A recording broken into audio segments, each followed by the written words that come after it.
大家好，我叫维玛，今年16岁，是一名高一年级一班的学生。我来自印度尼西亚，现在住在巴卡西。我的电话号码是088-9694-1244。我的电子邮件是 yohannesmv.bimasarinnugraha@gmail.com。 我的爱好是玩游戏和打羽毛球。我喜欢吃ketoprak，不喜欢吃睾丸。我喜欢喝牛奶。我的梦想是当一名职业家或是软件开发人员。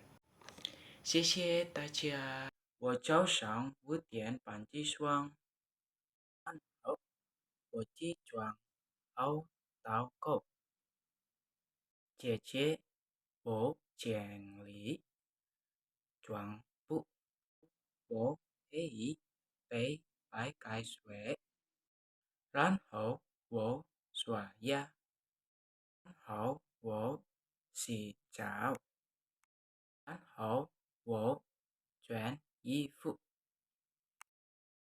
我梳头发并喷香水，我准备要带的书，然后我吃早餐并喝水，然后我转学，然后我向父母告别，然后我过上学，然后我到学校并进入教室。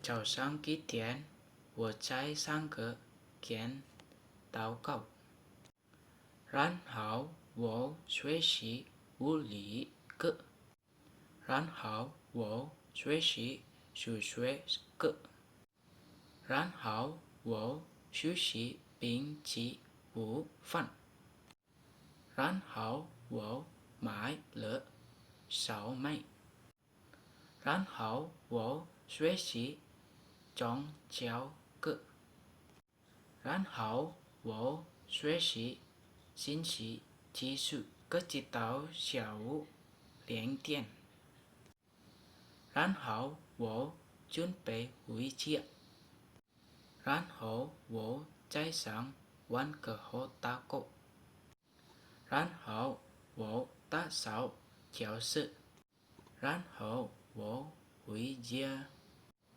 然后大家和我玩礼物，然后我做作业。